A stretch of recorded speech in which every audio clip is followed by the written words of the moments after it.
Magic players, can I show you my strongest and most blinged out deck? Now, this is still in progress. It's a bracket 4 Dragon with 3 game changers. No infinite combos.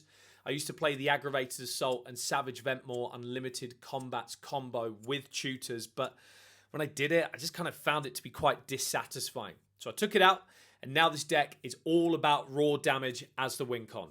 It's a little more specific than that. We'll go into it in a second, but this deck is pretty much Dragon Tribal, and I wanted to stay true to that. Dragons were my first love in Magic. The Dragon was my first ever commander that I built.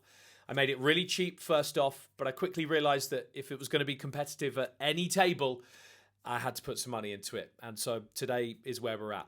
Being a 5-color deck, it's a slow starter. Pain lands mean we do a lot of damage to ourselves early on. Eventually, those are going to become dual lands. And actually, whilst we're on the topic of swapping out lands, if you've got a Dragon Scale foil fetch land you are looking to sell, hit me up in my DMs. I'd love to talk to you. It's important to run a good amount of ramp and mana dorks to help get our dragons out faster, but also cost reducers. We've obviously got one in the command zone in the Dragon, but Urza's Incubator and Dragon Speaker Shaman are also brilliant at reducing the cost of our dragons. So how do we win? Well, look, everyone's got their own way of winning with their deck, but for us, we can do it with raw damage in multiple different ways. Collective Inferno and Twin Flame Tyrant, they double the damage of all of our dragons.